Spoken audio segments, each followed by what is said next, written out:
अगर आप एटीएम से बार बार पैसे निकालते हैं, तो अब आपकी जेब पर और बोझ पड़ने वाला है। 1 मई 2025 से एटीएम ट्रांजैक्शन फीस में बदलाव हो गया है। आइए जानते हैं, ये नया नियम क्या है और आप पर इसका क्या असर होगा। 1 मई से देश भर में एटीएम से नकद निकासी और अन्य लेन देन महंगे हो गए हैं।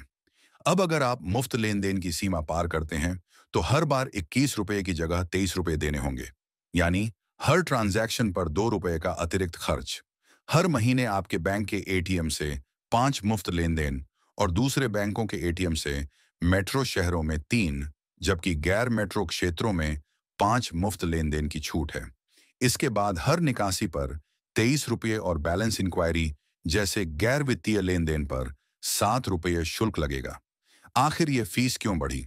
रिजर्व बैंक ऑफ इंडिया ने व्हाइट लेबल एटीएम ऑपरेटरों और national payments corporation of India की इस सुविधा पर बढ़ती लागत को देखते हुए इंटरचेंज फीस में वृद्धि को मंजूरी दी है। एटीएम नेटवर्क के रखरखाव, सिक्योरिटी अपग्रेड और अन्य खर्चों ने इस बदलाव को जरूरी बनाया। इस बढ़ोतरी का सबसे ज्यादा असर उन ग्राहकों पर पड़ेगा जो बार बार दूसरे बैंकों के एटीएम इस्तेमाल करते हैं या छोटी छोटी राशि निकालते हैं। खासकर ग्रामीण और अर्ध शहरी क्षेत्रों में, जहां डिजिटल पेमेंट के विकल्प सीमित हैं, लोगों को अतिरिक्त खर्च का सामना करना पड़ सकता है। लेकिन अच्छी खबर यह है कि यह बदलाव डिजिटल बैंकिंग को बढ़ावा दे सकता है। यूपीआई और मोबाइल बैंकिंग जैसे विकल्प न सिर्फ मुफ्त हैं, बल्कि सुविधाजनक भी। आरबीआई के आंकड़ों के मुताबिक जनवरी 2025 तक एटीएम लेन देन में 14% की कमी आई, क्योंकि लोग डिजिटल पेमेंट की ओर बढ़ रहे हैं। तो ग्राहक इस अतिरिक्त शुल्क से कैसे बच सकते हैं? अपने बैंक के एटीएम का इस्तेमाल करें। यूपीआई या डेबिट कार्ड से पेमेंट करें। बार बार छोटी राशि निकालने के बजाय एक बार में ज्यादा पैसे निकालें। मुफ्त लेन देन की सीमा को ध्यान में रखें।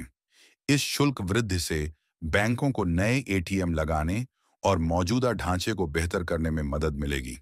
लेकिन ग्रामीण क्षेत्रों में सीमित एटीएम नेटवर्क वाले ग्राहकों को सतर्क रहना होगा। तो अगली बार एटीएम जाएं तो अपनी मुफ्त लेन देन की सीमा जरूर चेक करें। डिजिटल पेमेंट अपनाकर आप न सिर्फ पैसे बचा सकते हैं, बल्कि समय भी। हमारे साथ बने रहें और ऐसी ही ताज़ा खबरों के लिए हमारे चैनल को सब्सक्राइब, कमेंट और लाइक करें।